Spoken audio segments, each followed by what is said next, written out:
नमस्कार दोस्तों, मैं आशीष कुमार आप सभी का स्वागत करता हूं।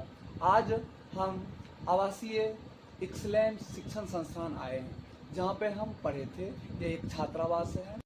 दोनों बहुत ही अच्छा पढ़ाते हैं। यहाँ पर केवल पढ़ाई ही नहीं होता है, यहाँ पर सब चीज़ सिखाया जाता है। विद्यार्थी को अनुशासन में रखा जाता है। सभी प्रकार के प्रतियोगिता होता है, खेल स्पोर्ट में जो भी हो गया है प्रोग्राम होते रहता है, जिससे विद्यार्थी का जिज्ञासा बढ़ता है और नए नए चीज़ सीखते हैं। तो नए नए चीज़ तो देखिएगा, यहाँ पे मेरा एक छोटा भाई है जो अपना इंट्रोडक्शन देगा। उसके बाद हम इससे कुछ क्वेश्चन पूछेंगे जो पढ़ाए थे। तो आप अपना इंट्रोडक्शन दीजिए। My name is Menan Badal. I am from 13 years old and I study in St. Joseph English Medium School. I study in class 8 and in my free time I want to play cricket because my favorite playing cricket, my favorite sports is cricket. चलिए आप अभी हम आपको क्या बताएं हैं? आप आज अभी हमको एक वर्ब्स के बारे में इंट्रोडक्शन दिए। तो अभी हम आपको बताए हैं टाइप्स ऑफ वर्ब के बारे में। क्या आप हम जो बताए हैं वो आपको समझ में कितना प्रतिशत आया है? 100%। 100% आया है। अब हमारे पढ़ाने का क्या आपको लगा है चेंजिंग? दूसरे कोई टीचर पढ़ाते हैं, हम भी पढ़ाते हैं, उसमें क्या आपको बदलाव लगा है? देखिए, तो आप जो इस प्रकार से पढ़ाएं कि आप एक जो है स्टेप बाइज पढ़ाएं। मतलब आप एक उसका प्लान बना दिए, उसको कुछ जो प्लान्स हैं, स्ट्रेटजी है, आप उसको नियम आप दर्शाएं। आप उसको डिवाइड कर दिए अलग अलग कैटेगरी में, अलग अलग भाग में। तो और सब टीचर्स कोई होते हैं कि अलग अलग कैटेगरी में डिवाइड नहीं करके भी, बल्कि ऐसे ही डायरेक्ट ही बता देते हैं। लेकिन आप अलग अलग कैटेगरी में डिवाइड करके हमको वर्ब के बारे में काफ़ी अच्छे तरीके से समझाएं। जैसे कि हम पिछले बार आए थे तो आपको मैथ में कुछ टिप्स बताए थे। क्या आपको कितना प्रतिशत समझ में आया? वो भी 100% बिल्कुल समझ में आ गया था। आप स्क्वायर के निकालने का, मल्टीप्लाई करने का, क्यूब निकालने का कई अलग अलग टिप बताए थे। तो आज हम आपको टाइप्स ऑफ वर्ब के बारे में बताए हैं। क्या आप बता सकते हैं types of verb? There are 2 types of verb. Verb का मेन 2 टाइप्स होता है। तो पहला वर्ब हेल्पिंग वर्ब, जिसे सहायक क्रिया कहा जाता है। दूसरा वर्ब एक्शन वर्ब या तो मेन वर्ब, जिसे मुख्य क्रिया भी कहा जाता है। तो आप बताइए हेल्पिंग वर्ब को क्या कहा जाता है हिंदी में अगर बात करें तो? अब हेल्पिंग वर्ब को हिंदी में सहायक क्रिया कहा जाता है। और मेन वर्ब को क्या कहा जाता है? मेन वर्ब को मुख्य क्रिया। आप चलिए, आपने बताया कि हेल्पिंग वर्ब को सहायक क्रिया कहते हैं और मेन वर्ब को मुख्य क्रिया कहते हैं। तो आपने बताया, आप बताइए हेल्पिंग वर्ब कितने टाइप्स के होते हैं? हेल्पिंग वर्ब 2 टाइप्स के होते हैं। पहला मॉडल वर्ब, दूसरा ऑक्सिलरी वर्ब। आप बताइए कि मॉडल वर्ब के कितने टाइप होते हैं? मॉडल वर्ब के भी 2 टाइप होते हैं। फर्स्ट हो गया आपका सेमी मॉडल वर्ब, दूसरा हो गया आपका main modal verb. Auxiliary verbs के भी 2 टाइप होते हैं, प्राइमरी ऑक्सिलरी और मॉडल ऑक्सिलरी। आप बताइए मेन मॉडल का कितने टाइप्स होते हैं? मेन वर्ब, हाँ, मेन वर्ब का कितने टाइप्स होते हैं? मेन वर्ब्स के 2 टाइप होते हैं। कौन कौन सा? एक्शन वर्ब, हाँ, और उसके बाद एक तो एक्शन वर्ब हो गए और दूसरा स्टेट वर्ब, जिसको हम अवस्था बोलते हैं। आप बताइए वर्ब के कितने फॉर्म होते हैं? वर्ब के 5 फॉर्म होते हैं। और वर्ब के फर्स्ट फॉर्म को क्या कहते हैं? फर्स्ट फॉर्म को V1 वर्ब 1, जिसे बेस फॉर्म बोलते हैं। V2 वर्ब 2, जिसे कि पास्ट फॉर्म बोलते हैं। V3 मतलब वर्ब 3, जिसे पास्ट पार्टिसिपल फॉर्म बोलते हैं। V4 मतलब वर्ब 4, जिसे प्रेजेंट पार्टिसिपल और ING फॉर्म भी बोलते हैं। और लास्ट हो गया V5 यानी वर्ब 5, और उसे सिंगुलर वर्ब और S या ES या IES फॉर्म बोलते हैं। चलिए वर्ब में तो आप verb, what is verb? A verb is a word that refers to an action or event of a state of being. बहुत ही अच्छा जवाब दे रहे हैं। आप बताइए what is noun? A noun is a name of person, animal, place, things, feelings, ideas and emotions. In simple word, in simple definition, एक शब्दों में अगर हम बोले तो a noun is a naming word. Kinds of noun? There are main 5 kinds of noun. Noun के 5 प्रकार होते हैं, 5 kinds. First, proper noun. Second, common noun. Third, abstract noun. Fourth, material noun. 5, collective noun. और noun के 2 अन्य प्रकार भी होते हैं। अन्य प्रकार जिसे मौखिक कैटेगरी में नहीं रखा जाता है वो है काउंटेबल नाउन, जिसे हम काउंट कर सकते हैं, और दूसरा अनकाउंटेबल नाउन, जिसे हम काउंट नहीं कर सकते। चलिए आपने नाउन के बारे में पढ़ा है, तो अगर हम आपको what is it tense? Tense is a verbs that refers to a time or event that works on the basis of time. Tense को 2 भागों में डिवाइड किया गया है। 3 एक नहीं, ऐसे तो बोलेंगे 3, जी। Present tense, past Past tense, और फ्यूचर future। टेंस। ऐसे 2 वर्ड में एक टाइम और एक Time, वर्क। तो टाइम्स का अगर बात करेंगे तो उसको कितने भागों में बांटा गया है? टाइम्स को, जैसे टाइप्स ऑफ टाइम हो गया, टाइम होते हैं कितने प्रकार के बताइए? उसका 3 टाइप होता है। हाँ जी। जैसे पहला प्रेजेंट, टाइम पहला हो गया प्रेजेंट टेंस, दूसरा पास्ट टेंस, तीसरा फ्यूचर टेंस।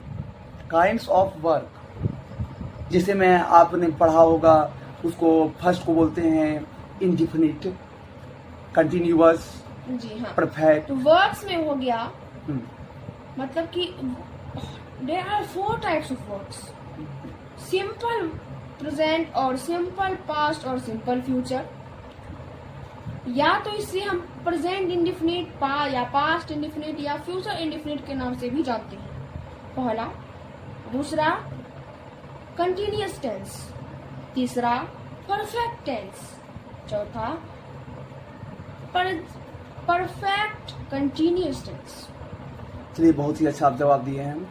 अगर हम आपको यूज पूछ लें प्रेजेंट इंडिफिनिट का क्या रूल्स होता है, तो आप क्या बता सकते हैं? जी बताइए देखिए, रूल्स। सबसे पहले मैं स्ट्रक्चर रूल्स प्रेजेंट इंडिफिनिट यानी उसे सिंपल प्रेजेंट भी कहा जाता है। हाँ, तो जिस वर्ड के अंत में ता है, ती है, ते है, मतलब ता ते ती जो है उसे हम प्रेजेंट इंडिफिनिट टेंस बोलते हैं। इसका जो मेन स्ट्रक्चर्स होते हैं वो है सब्जेक्ट प्लस वर्ब 1 या वर्ब 5 प्लस ऑब्जेक्ट। वर्ब 5 वो होते हैं, वर्ब 1 तो कॉमन ऐसे में समय आई, वी, यू सब में लगाते हैं, लेकिन वर्ब 5 को singular person, sorry singular person और singular number third person, sorry singular number third person में वर्ब 5 का प्रयोग करते हैं। जैसे हम आपसे पूछ दें कि इसका, आप तो बता दिए हैं सही, सिंगुलर नंबर में हम वर्ब 5 का प्रयोग करते हैं। अगर हाँ, तो अगर हम आपसे कोई सेंटेंस पूछ दे इसमें, क्या आप जवाब दे सकते हैं? जी बिल्कुल दे सकते हैं। चलिए अब जैसे बताइए, बादल बहुत अच्छा क्रिकेट खेलता है, इसका क्या आप बता सकते हैं सेंटेंस इंग्लिश में? बादल place cricket very nice. Very nice, बहुत ही अच्छा है। अगर हम आपसे पूछ दें कि कंटिन्यूअस का पहचान और रूल्स क्या होता है, उसका क्या स्ट्रक्चर होता है, तो क्या आप बता सकते हैं? कंटिन्यूअस का जो सबसे पहले रूल्स है वो है जिस वर्ड्स के अंत में रहा है, रही है, रहे हैं, मतलब रहा, रही इस प्रकार के जो आएंगे उसे हम प्रेजेंट कंटिन्यूअस टेंस कहेंगे। इसका स्ट्रक्चर जो है, इसका स्ट्रक्चर में यह है कि subject plus am is are plus verb 4 plus object. Am किसके साथ लगता है? आई के साथ, आई के साथ लगता है। यू के साथ क्या लगता है? You are. और ही के साथ क्या लगता है? इज। अगर हम बोल दें कि सीता गाती है तो इसका क्या होगा? देखिए, आप जो बोले सीता गाती है, यह फिर आ गया present, sorry simple present tense, मतलब प्रेजेंट इंडेफिनिट टेंस में। Very good, very good. यही हम देख रहे थे कि आपको स्ट्रक्चर पता है या नहीं। अब हम आपसे पूछते हैं कि बादल स्कूल जा रहा है। जी, यह है, यह आपका प्रेजेंट कंटिन्यूअस टेंस में है, तो इसका इंग्लिश हो जाएगा बादल इज गोइंग टू स्कूल, बादल इज गोइंग टू स्कूल। इसमें हम आईएनजी क्यों लगाए हैं? क्योंकि देखिए इसका स्ट्रक्चर ही है वर्ब फोर, वर्ब फोर का मतलब आईएनजी। तो इसमें अगर हम आपको बोल देते कि धोनी क्रिकेट खेल रहा है, तो इसका भी तो वही स्ट्रक्चर जैसे आपसे हम पूछे बादल क्रिकेट खेल रहा है। जी बिल्कुल। अगर हम पूछ दें आपको थोड़ा हार्ड इसमें बढ़ जाए, देखिए इसके भी टाइप्स होता है। एक होता है पॉजिटिव, इस पॉजिटिव होता है, हाँ, और जिसको बोलते हैं अफर्मेटिव। और एक होता है निगेटिव, एक होता है इंट्रोगेटिव, हाँ। और एक होता है इंट्रोनिगेटिव। अगर हम इससे आगे बढ़ जाएं और इसके टाइप में अलग हम चल जाएं, क्या आप इसका जवाब दे सकते हैं? बिल्कुल दे सकते हैं। अब हम आपसे पूछते हैं कि राम और श्याम बाजार जा रहा है, इसको आप चारों में बताइए। अफर्मेटिव में भी बताइए, निगेटिव में भी बताइए, इंट्रोगेटिव में भी बताइए, और इंट्रोनिगेटिव में भी बताइए। पहला affirmative, Ram and Shyam is going to market. हाँ। दूसरा negative, hmm, Ram and Shyam is not going to market. Hmm, तीसरा इंट्रोगेटिव, हम्म, सॉरी यहाँ पे मैं एक मिस्टेक कर दिया हूँ, हम्म। यहाँ पर दो नाम है, वहाँ पर इज नहीं आर होगा, मैं हाँ। माफी चाहता हूँ। Very good, very Ram and Shyam hmm, are going to market, affirmative. Hmm, उसके बाद negative, Ram and Shyam are hmm, not going to market.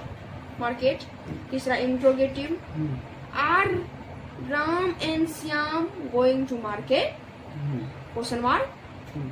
Then last intronegative, are Ram and Shyam not going to market? चलिए, very good. जैसे हम आपसे पूछ दें कि past, simple past का स्ट्रक्चर क्या बता सकते हैं? Simple past, subject plus verb to plus object. उसमें वर्ब टू लगता है। तो वर्ब टू आपके पास हम देखे हैं, एक बुक है जिसमें 1000 जी वर्ब के फॉर्म है। तो आपकी वो जो तैयारी है वो किस प्रकार हो रहा है? 1000 वर्ब फॉर्म है दिया हुआ, तो उसमें देखिए वो कोई बुक नहीं है।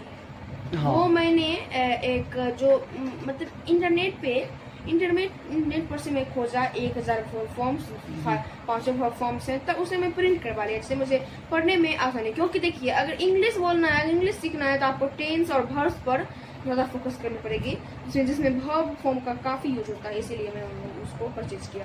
चलिए, आप परचेज किए हैं, आप दिमाग अपना भी लगाते हैं और टीचर से भी पूछते हैं, तो आपको हमसे मिलकर कैसा लगा?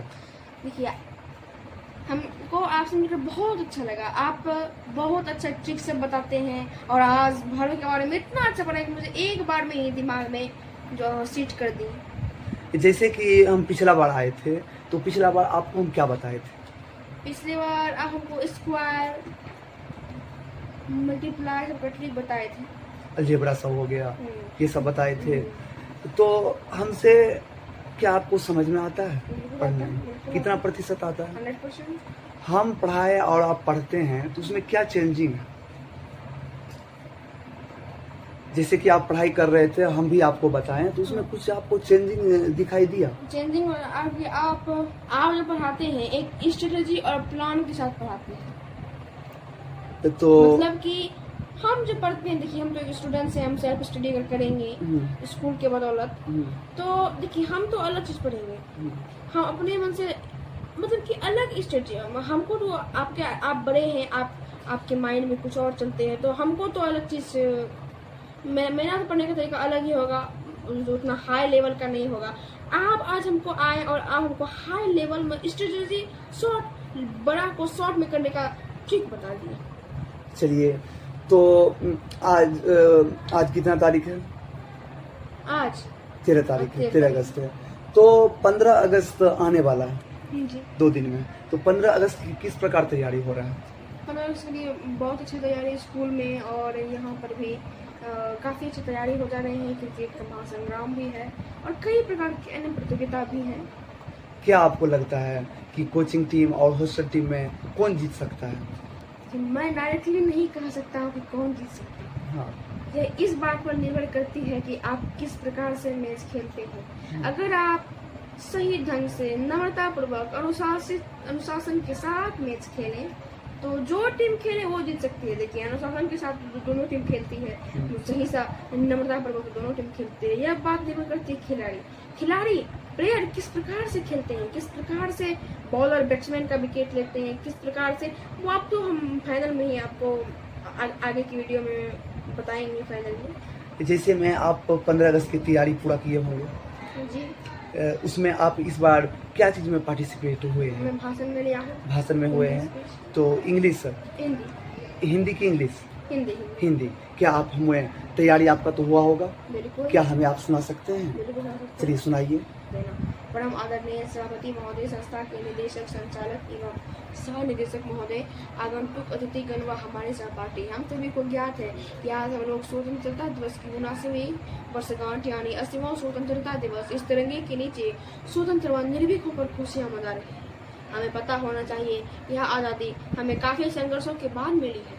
हम पर अंग्रेजों ने काफी अत्याचार किया जिसे हमारे पूर्वजों ने सहा। सर्वप्रथम 1857 ईस्वी में रानी लक्ष्मीबाई, तात्या तोपे, कुंवर सिंह, मंगल पांडे जैसे योद्धाओं ने मातृभूमि की रक्षा के लिए खुद को बलिदान कर दिया। भगत सिंह, राजगुरु, खुदराम बोस, सुभाष चंद्र बोस, महात्मा गांधी, लाल बहादुर राय जैसे अनेक स्वतंत्रता सेनानियों ने देश के लिए लड़ा, देश को स्वतंत्रता दिलाया और अपने प्राणों की आहुति दे दी। अब कई स्वतंत्रता सेनानियों ने हमारे देश को स्वतंत्र कराने के लिए अपने प्राणियों की आहुति दे दी। हमें इस बात पर ध्यान रखना पड़ेगा। बस हमें उनकी शहादत को याद में रखकर यह रखना पड़ेगा कि हम मातृभूमि की रक्षा करेंगे, चाहे हमें अपनी जान ही क्यों न देने पड़े। इतना ही कहकर मैं अपनी वाणी को विराम देता हूँ।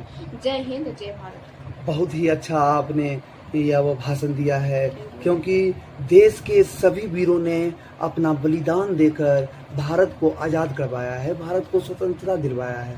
हमारा भारत आज़ाद हुआ था 15 अगस्त 1947 को। यह 80वां स्वतंत्रता दिवस है और हम सभी जो हमारे फॉलोवर्स हैं उन सभी को हम, आज तो 13 तारीख है, 15 तारीख आने वाला है, तो अभी हम आप सभी को 15 अगस्त यानी कि स्वतंत्रता दिवस का हार्दिक शुभकामनाएं हम देता हूं। कहा जाता है कि तिरंगा हमारी शान है, तिरंगा हमारी शान है और भारत हमारी जान है। आओ झुककर सलाम करें उन्हें जिनके हिस्से में ये मुकाम आता है। किस कदर खुश नसीब हैं वो लोग जिनका खून वतन के काम आता है, जिनका खून वतन के काम आता है। आप अभी इतना छोटे हैं, इतना बड़ा आप सोच रखते हैं। इसमें आपका अनुशासन और घर में जो आपका पढ़े लिखे हैं, यही होता है एक पढ़ा लिखा होने का फायदा। यहाँ पे सब शिक्षित हैं, यहाँ पर पढ़ाई का माहौल है, जिसके कारण आप भी उस माहौल में रहते हैं। आप जो हमारा वीडियो देख रहा है, हम भी एक कोचिंग पढ़ाते हैं, तो आप सभी बच्चों के लिए आप कुछ टिप्स बताइए कि उसको किस प्रकार पढ़ना चाहिए, उसको किस प्रकार तैयारी करना चाहिए। चलिए बताइए। देखिए, सभी बच्चों में सबसे पहले देखिए, मैं भी एक बच्चा ही हूँ, मैं भी एक छोटा हूँ, तब पर भी मैं कोशिश कर रहा हूँ मैं आपको बताने का। जो इसमें त्रुटि गलतियाँ आएंगी वो जो क्षमा करेंगे। सबसे पहले बच्चों में धैर्य की संभावना रखनी चाहिए। बच्चा जब धैर्य नहीं रखेंगे तो कभी सफलता प्राप्त नहीं। धैर्य से काम लीजिए और अनुशासन सबसे, जीवन में सबसे पहला काम तो आप सभी का रेस्पेक्ट करना सीखिए, इज्जत करना सीखिए। आप बड़ों आदमी का इज्जत करिए और पढ़ाई के प्रति ज्यादा लगाव रखिए, अनुशासन में रहिए, धैर्य रखिए और सभी लोगों से नम्रतापूर्वक व्यवहार कीजिए और पढ़ाई और ज्यादातर इधर उधर अन्य कार्य में समय को बर्बाद न कर पढ़ाई पर ध्यान दें और आप धैर्य रखें, क्योंकि मैं भी एक छोटा हूँ, मैं भी एक छोटे बच्चे की तरह भी मैं आगे की ओर पढ़ रहा हूँ आगे की ओर पढ़ रहा हूँ और इसमें जो जो गलती है मुझे आप क्षमा करेंगे। आपका हॉबी क्या है? मेरा हॉबी तो एक ऑफिसर बनने का है। ऑफिसर, आप, मेरा कामना है, शुभकामना है, आप ऑफिसर जरूर बनेंगे। जिस प्रकार आप में अनुशासन और धैर्य आप में है, जिसके पास धैर्य है वो आगे जरूर कुछ कर पाएगा।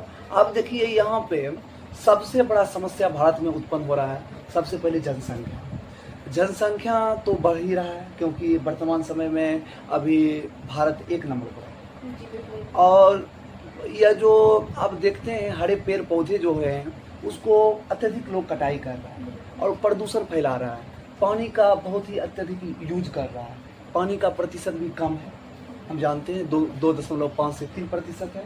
तो इसमें आप कुछ बताइए कि हमें इसका किस प्रकार संरक्षण करना चाहिए। सबसे पहले मैं बता दूं, यह जो आप बोले भारत 1 नंबर पर है, जी हाँ 1 नंबर पर है। जनसंख्या लास्ट बार पिछली बार 2011 में ही हुई थी। अब इस 2026-27 में भी जनसंख्या फिर से किया जा रहा है शिक्षकों के द्वारा।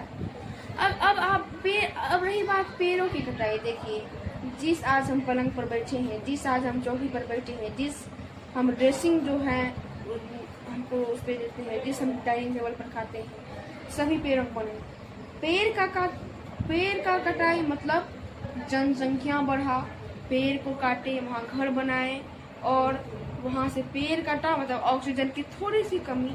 जितने पेड़ कटते जाए हवा थोड़ी कम होती जाएगी। और प्रदूषण, जैसे कि आजकल जानते ही हैं रोड पर कितनी एक्सीडेंटें होती है, कितनी वाहन चलती है, उनसे निकलने वाले ग्रीन हाउस गैस उत्पन्न होती है, जिसके कारण हमारी सांसों में दिक्कत लेने प्रॉब्लम आती है। और पेड़ की कटाई बहुत की जाती है, जिससे कि जानवरों को बहुत खतरा होता है।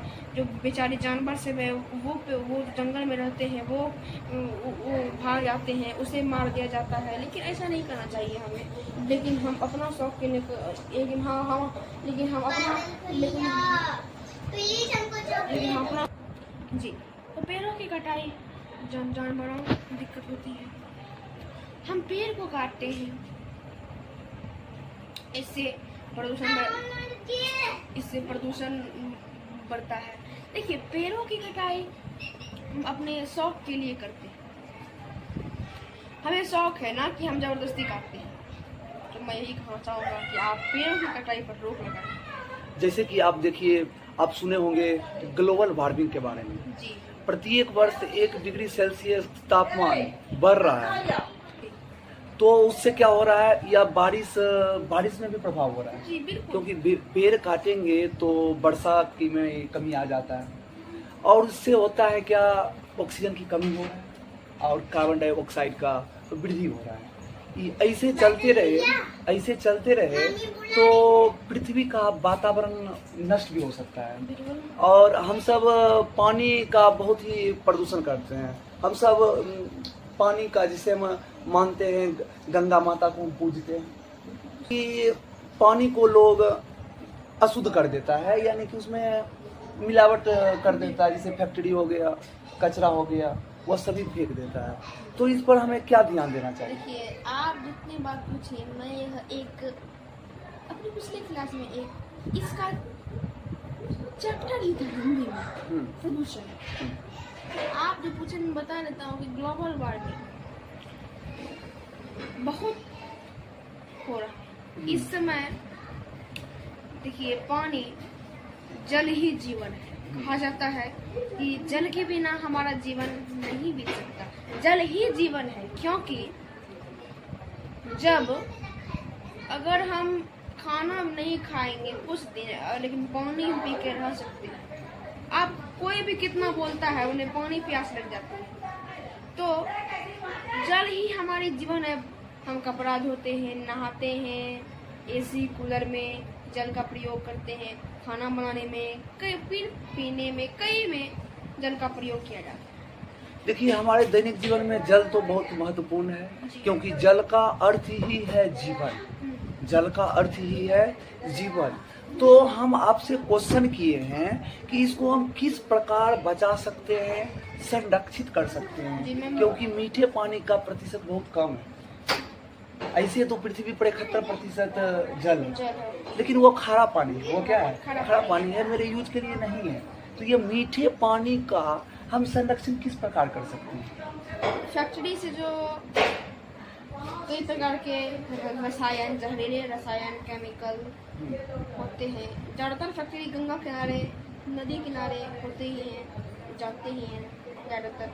तो उससे निकले हुए जो रसायन, जो केमिकल्स होते हैं, वह सारे पानी में मिलकर पानी को दूषित कर देते हैं, जिस कारण से वह केमिकल बहुत जहरीला होता है। जब हमको पानी पीते हैं तो काफ़ी प्रभाव पड़ता है, इससे हमारा शरीर दिक्कत होता है। तो इसका संरक्षण, इसका प्रभाव, इसका संरक्षण हम कर सकते हैं कैसे?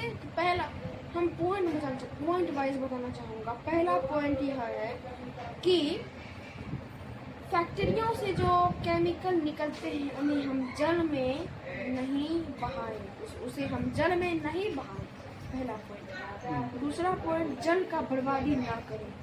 अगर हम अभी जल का बर्बादी करेंगे तो आगे जो भावी पीढ़ी होगा उसको भी प्रॉब्लम जी, आगे जो पीढ़ी होगी आए उसको फ्यूचर जनरेशन में बहुत प्रॉब्लम होगी। तो जल ही जीवन है, हमें जल को बर्बादी नहीं करना चाहिए, पहला पॉइंट। दूसरा पॉइंट, फैक्ट्री से जो निकलती केमिकल उसमें नहीं बहाने देना चाहिए। तीसरा पॉइंट, जल का अत्यधिक यूज नहीं करना चाहिए। कहा जाता है सेव वाटर सेव अर्थ। हाँ, सेव वाटर बहुत ही अच्छा बोले। सेव वाटर, इसका मतलब जल को बचाओ, जल को सुरक्षित रखो, जल को सेव रखो, जल को स्टोर करके रखो, तो पृथ्वी को बचाओ। जल को बचाओ, पृथ्वी को बचाओ। पृथ्वी पर ही एकमात्र ऐसा ग्रह है पृथ्वी, जिस पर पृथ्वी का जीवन है। क्यों? जैसे कि आप देख रहे हैं, आप जैसे पृथ्वी के बारे में बात किए हैं, तो पृथ्वी पर बस 29% भूमि है, जिसमें पहाड़, पठार, मरुस्थल, रेगिस्तान जैसे बहुत सारे हैं। तो अब वन का तो हम कटाई कर ही रहे हैं, वनोन्मूलन तो हम कर ही रहे हैं। अब मिट्टी में आप सभी देखते होंगे, सभी खाना वाना में मिलावट अब आने लगा है। मिट्टी में हम अत्यधिक रासायनिक खादों का प्रयोग कर रहे हैं, जिससे मिट्टी क्या हो रहा है? बंजर हो रहा है। जब अंग्रेज भारत पर राज करता था तो वह किसानों से बलजोबरी नील का खेती करवाता था। हाँ, नील की खेती करवाता था, जिससे मिट्टी उर्वरता शक्ति कम हो जाता था, उसका ह्यूमस कम हो जाता था। जैसे कि अभी सभी लोग जैविक खाद छोड़कर अब सब रासायनिक खादों का प्रयोग कर रहे हैं।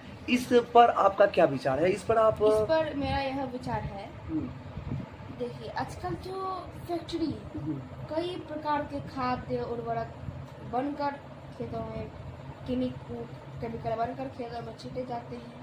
यहाँ से हमारे जब खाते हैं हमारी उम्र कम होती जाती है, हमें आगे के जनरेशन हमें आगे दिक्कत होती है। तो जो जैविक खाद है जो हम अपने से बनाते हैं, किस प्रकार?